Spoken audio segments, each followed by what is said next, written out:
Hello friend, आज का video हमारा आधारित होगा globalization and free trade. Globalization क्या है, फ्री ट्रेड क्या है, ये एग्जामिनेशन आस्क क्वेश्चन है फॉर कोर्स कोड MEC 007 जिसका टाइटल है इंटरनेशनल ट्रेड एंड फाइनेंस। तो इस वीडियो में हम कवर करेंगे ग्लोबलाइजेशन क्या है, फ्री ट्रेड क्या है, ठीक है, दोनों में क्या रिलेशनशिप है, क्या सिमिलरिटी है और क्या डिसिमिलरिटी है।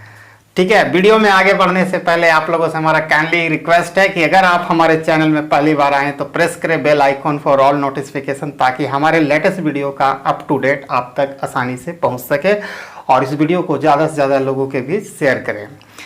चलिए स्टार्ट करते हैं वीडियो को। तो सबसे पहले हम लोग देखते हैं ग्लोबलाइजेशन से शुरू करते हैं।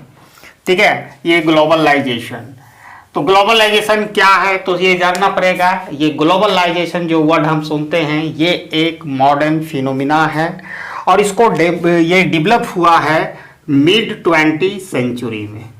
ठीक है, एक नया कंसेप्ट है और ये मिड 20 सेंचुरी में इसका निर्माण हुआ।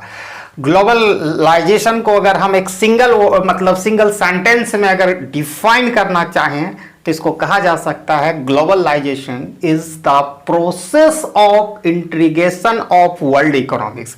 यानी वर्ल्ड इकोनॉमिक्स को एक इंटीग्रेट कर देना, यानी पूरे हमारा जितना भी इकोनॉमी है अगर मिलाकर उसको एक सिंगल यूनिट में कन्वर्ट कर देना, या हम कह सकते हैं it's makes entire world economics into a single market, a single production unit. ठीक है, और ग्लोबलाइजेशन के कंसेप्ट के कारण ही MNC, जिसको मल्टीनेशनल कंपनी या ट्रांसनेशनल कंपनी भी कहते हैं, ये कंसेप्ट है। ये क्या करता है कि एक ऐसा कंपनी होता है जिसका प्रोडक्शन एवं मार्केटिंग जो ऑपरेशन होता है मदर कंट्री जहाँ से ओरिजिन ऑफ कंपनी होती है वहाँ से अपार्ट फ्रॉम दूसरे देशों में भी इसका होता है, खास करके डेवलपिंग कंट्री जहाँ वेज वगैरह सस्ता होता है। तो MNC और ये MNC करता ग्लोबलाइजेशन का सबसे बड़ा फ्यूचर ये होता है कि इससे जो ह्यूमन एंड फिजिकल जो रिसोर्सेस होता है उसका प्रॉपर यूटिलाइजेशन होता है, वर्ल्ड का जितना भी फिजिकल होता है, क्योंकि यहाँ पर MNC पाया जाता है। जब MNC जैसे अमेरिका का मान के चलो आईफोन बनाने वाली कंपनी, ठीक है, तो वो क्या हमारे यहाँ भी प्रोडक्शन यूनिट खोल देती है थ्रू FDI। ठीक है, तो हम देखते हैं MNC का भी कंसेप्ट देता है ग्लोबलाइजेशन के अंतर्गत जो कंज्यूमर को बेस्ट क्वालिटी प्रोडक्ट, एकदम अच्छी से अच्छी क्वालिटी के प्रोडक्ट एकदम मिनिमम पॉसिबल प्राइस में अवेलेबल करवाता है। कौन करवाता है? ग्लोबलाइजेशन। ठीक है, तो जिससे क्या होता है कि हमारे जितना भी वर्ल्ड के नेचुरल और ह्यूमन रिसोर्सेस का सही प्रॉपर यूटिलाइजेशन होता है। अंडर ग्लोबलाइजेशन में जो कंज्यूमर सरप्लस जो होता है वो मैक्सिमाइज होता है, कंज्यूमर सरप्लस जो मैक्सिमाइज होता है, जिससे हमारा नेशनल वेलफेयर बढ़ती है। ठीक है, और इसमें सबसे बड़ी बात है कि इसमें जो ये पूरे वर्ल्ड माने पूरा वर्ल्ड का इकोनॉमिक्स जो है अंडर वन रूफ में आ जाता है। कहने का मतलब है कि सारे वर्ल्ड के इकोनॉमी के लिए एक सिंगल कॉमन जो कमर्शियल पॉलिसी होती है, फिस्कल पॉलिसी होती है। ठीक है, तो ये चीज़ बताता है। अब दूसरी तरफ हम फ्री ट्रेड की बात करें, ये एक पुराना कंसेप्ट है, it is a old concept. ये क्या करता है? ये रिमूव कर देता है all trading restriction among the member nation. ठीक है, मेंबर नेशन में जितना भी ट्रेडिंग जो रेस्ट्रिक्शन है उसको खत्म कर देता है अपने, यानी इसका कहने का मतलब है free movement of goods and services. ठीक है, होता है under free trade among the member nation. और एक फ्री ट्रेड का जो एक one of the most important future होता है, यहाँ प्रत्येक मेंबर नेशन फ्री रहता है वो सेट करने के लिए अपना ऑन कमर्शियल पॉलिसी, मतलब against the non member country. तो ये आप देख सकते हो फ्री ट्रेड, और मतलब ये आधारित किस पर है? Ricardian theory of comparative advantage of international trade. जैसा कि अकॉर्डिंग टू दिस थ्योरी, इस थ्योरी के अनुसार हमें पता है कि एक कंट्री को उस गुड्स को एक्सपोर्ट करना चाहिए जिसमें उसको कंपैरेटिव एडवांटेज है, और उस गुड्स का इंपोर्ट करना चाहिए जिसके माने उस कंट्री को उस गुड्स के प्रोडक्शन में कंपैरेटिव डिसएडवांटेज है। अब कंपैरेटिव एडवांटेज होने का मतलब होगा कि उस कॉस्ट ऑफ प्रोडक्शन काफ़ी कम बना देगा, और डिसएडवांटेज होने का मतलब कि कॉस्ट ऑफ प्रोडक्शन को काफ़ी बढ़ा देगा। ठीक है, तो यहाँ पर क्या होता है कि अंडर फ्री ट्रेड में भी हम देख रहे हैं कि यहाँ पर भी आपका जो कॉस्ट ऑफ प्रोडक्शन काफ़ी गिर जाता है, यानी यहाँ भी जो वर्ल्ड का नेचुरल और ह्यूमन रिसोर्सेस का प्रॉपर यूटिलाइजेशन होता है, जिससे कंज्यूमर को मिनिमम पॉसिबल प्राइस पर बेस्ट क्वालिटी प्रोडक्ट अवेलेबल होता है। ठीक है, ग्लोबली। तो हम कह सकते हैं कि यहाँ भी कंज्यूमर का जो सरप्लस होता है, CS होता है, यहाँ भी मैक्सिमाइज होती है। अब आती है बात कि दोनों में क्या सिमिलरिटी है या रिलेशनशिप है, वो हम लोग देखेंगे।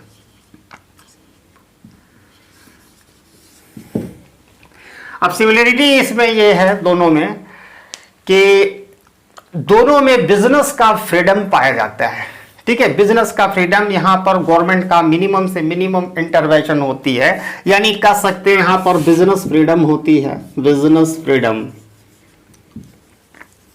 ठीक है, बिजनेस का फ्रीडम होती है, और इसमें सबसे बड़ी बात होती है कि यहाँ पर दोनों के अंतर्गत ऑलमोस्ट क्या होता है कि रिमूव कर दिया जाता है जितना भी ट्रेडिंग रेस्ट्रिक्शन है, जिससे गुड्स एंड सर्विसेज का फ्री मूवमेंट होता है मेंबर नेशन में। ठीक है, दूसरी बात है यहाँ पर इंफ्रास्ट्रक्चर फैसिलिटी प्राप्त होता है, जिसके कारण एक एंटरप्रेन्योर डेवलप हो जाता है ग्लोबली फ्रॉम होम कंट्री से, क्योंकि उसको एक लार्जर वाइडर मार्केट का एक्सेस होता है दोनों के अंतर्गत। इसमें MNC के थ्रू होगा ग्लोबलाइजेशन में, उसमें आप अपने गुड्स और सर्विसेज का प्रोडक्ट कर सकते हैं।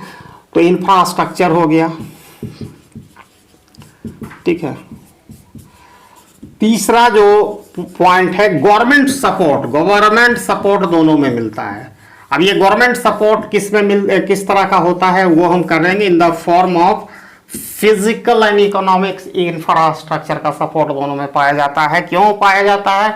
क्योंकि आज जितना भी WTO जो है वर्ल्ड ट्रेड ऑर्गेनाइजेशन का मेंबर है, इसके द्वारा, इस संस्था के द्वारा, IMF के द्वारा, वर्ल्ड बैंक के द्वारा प्रमोट किया जाता है ग्लोबलाइजेशन फ्री ट्रेड, यानी मिनिमम रेस्ट्रिक्शन ट्रेडिंग हो on the movement of goods and services across the national border में कम से कम हो, जिसके कारण होता है क्योंकि हम जब IMF से लोन लेते हैं या किसी भी WTO का मतलब सम्मेलन होता है, कॉन्फ्रेंस होता है, तो वहाँ ज़्यादा से ज़्यादा डेवलप कंट्री के बातों को ज़्यादा रखा जाता है, क्योंकि उनके पास माने बात मनाने का अच्छा मैकेनिज्म है, क्योंकि उन लोगों का ज़्यादा पैसा लगा होता है, रिच होते हैं, अपने अनुसार ये सब को हैंडल करते हैं सिचुएशन।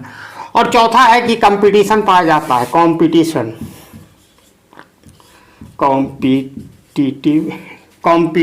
ठीक है,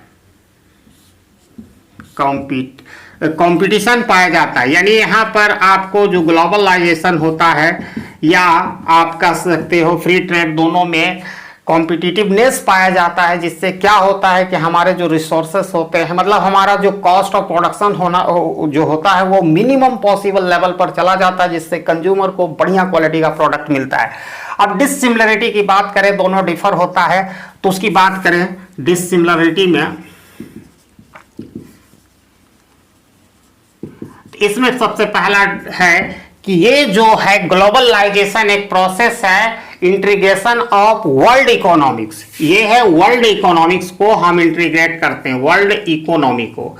और जो फ्री ट्रेड है it is a integration of world market. यही मेजर डिफरेंसेस मैं बता रहा हूं, ये मार्केट को इंटीग्रेट करता है और ये वर्ल्ड इकोनॉमिक्स के। दूसरा पॉइंट आप देखना चाहोगे कि ग्लोबलाइजेशन लाता है टेक्नोलॉजी, ठीक है, टेक्नोलॉजी थ्रू MNC के द्वारा। लेकिन आप फ्री ट्रेड जो होता है वो क्या लाता है? गुड्स एंड सर्विसेज लाता है, ठीक है, गुड्स एंड सर्विसेज। और तीसरा हम देखते हैं, तीसरी हम इसमें विशेषता देखते हैं कि ग्लोबलाइजेशन जो मैंने ग्लोबलाइजेशन से हमारा टेक्नोलॉजी ये हो गया। तीसरा जो है ग्लोबलाइजेशन में गवर्नमेंट को टैक्स के रूप में अर्निंग होता है, ठीक है। यहाँ पर टैक्स के रूप में अर्निंग होता है थ्रू एमएनसी के द्वारा। गवर्नमेंट एमएनसी पर, मल्टीनेशनल कंपनी पर टैक्स इंपोज करती है, जबकि फ्री ट्रेड में इंपोर्ट ड्यूटी पड़ता है। जो भी ट्रेडेड इंपोर्टेड गुड्स होता है उस पर गवर्नमेंट इंपोर्ट ड्यूटी लगाती है। और चौथा आपका जो है ग्लोबलाइजेशन जनरेट करता है एम्प्लॉयमेंट डेवलपिंग कंट्री में, ठीक है, एम्प्लॉयमेंट। लेकिन फ्री ट्रेड डेवलपिंग कंट्री के डोमेस्टिक इकोनॉमी इंडस्ट्रीज को या इंडिजिनस इंडस्ट्रीज को हट करता है, क्योंकि यहाँ पर स्मॉल और medium size industries world competition को सही से फेस नहीं कर पाएंगे, तो जिसके कारण ये लीडिंग करता है प्रॉब्लम ऑफ अनएम्प्लॉयमेंट का। तो आज का हमारा वीडियो था ग्लोबलाइजेशन एंड फ्री ट्रेड, दोनों में सिमिलरिटी देखे, कंसेप्ट ऑफ ग्लोबलाइजेशन देखे, कंसेप्ट ऑफ फ्री ट्रेड देखे, सिमिलरिटी देखे, डिसिमिलरिटी, ठीक है। तो thanks for watching my video till and. जय हिंद।